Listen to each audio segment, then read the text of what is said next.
Hello guys, welcome to my YouTube channel. This Aditya 2012.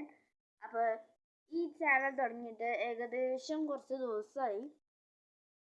എല്ലാവരും ഒന്ന് എനിക്ക് 16 പേരെ ആയിട്ടുള്ളൂ. എല്ലാവരും ഒന്ന് സബ്സ്ക്രൈബ് ചെയ്യും, ലൈക്കൊക്കെ ചെയ്യണം. കമൻറ്റ് വരുന്നില്ല, അതാണ് ഏറ്റവും കൂടുതൽ വിഷമം തരുന്ന സംഭവം.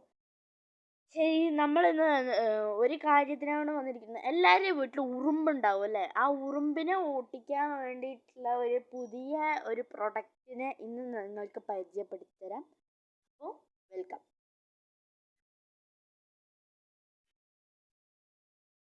ഇതാണ് ഗൈസ് സംഭവം. ഇങ്ങനെ നമ്മുടെ വീടുകളിൽ പലയിടത്തും ഇതിപ്പോൾ ഉറുമ്പുകളായിട്ട് ഉണ്ടാക്കിയതാണ്. ഇപ്പോൾ ഇതൊന്നും ഇങ്ങനെ ഇത് നല്ല നിരത്തിയിട്ടുള്ളത് കണ്ടോ? ഇതുപോലത്തെ സിമെൻറ്റ് ഇവിടെ ടൈലിട്ട് കുറച്ച് ദിവസം കഴിഞ്ഞപ്പോഴേക്കും അതിൻ്റെ ഉള്ളിൽ എല്ലാ ഭാഗത്തും നിരന്ന് കയറി ഉറുമ്പുകൾ അതിനെ നല്ലോണം ഒരു ഇതാക്കി.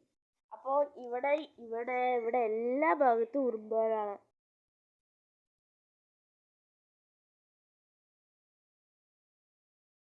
നിങ്ങൾക്ക് കാണാൻ പറ്റുന്നുണ്ടോ എന്ന് എനിക്ക് അറിയുന്നില്ല ഗൈസ്.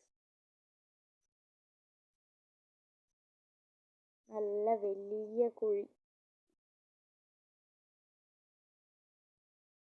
അപ്പോൾ എനിക്ക് ഇതിൻ്റെ പവർ എന്താണെന്ന് എനിക്കറിയില്ല. സംഭവത്തിൻ്റെ പേര് തന്നെ ഒരു പവർ എക്സ് തന്നെയാണ്.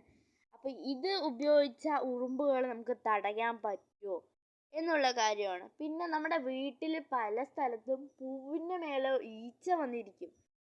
ഈച്ച പറഞ്ഞാൽ അങ്ങനത്തെ ഈച്ചയല്ല, ഒരു കുഞ്ഞി ഈച്ച. അത് വന്നിരുന്ന ആ പൂവും റോസും എല്ലാം നശിച്ചു പോകുമെന്ന് കേട്ടിട്ടുണ്ട്. അപ്പോൾ നമുക്ക് ഇതിൻ്റെ ഉപയോഗം എന്താണെന്ന് നോക്കാം.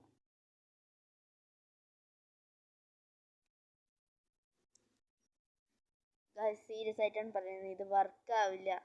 ഇതെങ്ങനെ പോയാലും ഇത് വർക്കാവില്ല. ഉറുമ്പ് ശല്യം ഇല്ല എന്ന് പറഞ്ഞാൽ ഇത് വർക്കാവില്ല. അടുത്തത്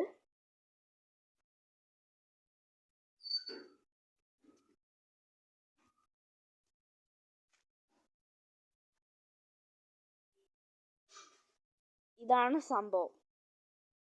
ഇത് എന്താ വെച്ചാൽ ഇതിൻ്റെ മേലെ ഈച്ച വന്നു കഴിഞ്ഞാൽ അതിൽ അടിച്ചു കഴിഞ്ഞാൽ ഇത് പോകുമെന്നാണ് പറയണത്. ഇതാ കണ്ടോ, ഇങ്ങനത്തെ പല റോസുകളും ഇങ്ങനെ ഇത് കാരണമാണ് വാടിപ്പോകുന്നത്. അപ്പം ഇങ്ങനെ പുതിയ റോസ് വരുന്നത് അതിൽ നിന്ന് തടയാന്നാണ് പറയുന്നത്. എന്തായാലും നമുക്ക് അടിച്ചു നോക്കാം. അടുത്ത ദിവസം റിയാക്ഷൻ അറിയും തോന്നുന്നു. ഇങ്ങനെ പുതിയ മൊട്ടുകളിലൊക്കെ എല്ലാവരും സൂക്ഷിക്കണം. ഭയങ്കര ആവശ്യമാണ് അതൊക്കെ. കാരണം നമുക്ക് നമ്മുടെ വീട്ടിന് ഭംഗി കൊടുക്കാൻ ഇത് മാത്രമേ ഉള്ളൂ അല്ലേ? അപ്പോൾ ഇത്രയേ ഉള്ളൂ ഗൈസ്, ഇന്നത്തെ നമ്മുടെ വീഡിയോ ഇത്രയേ ഉള്ളൂ. അപ്പോൾ എല്ലാവർക്കും ബൈ. സബ്സ്ക്രൈബ് ചെയ്യാനൊന്നും മറക്കരുത്. ഞാൻ പറഞ്ഞതുപോലെ കമൻറ്റുകൾ കൂടുതൽ വേണം. Thanks for watching.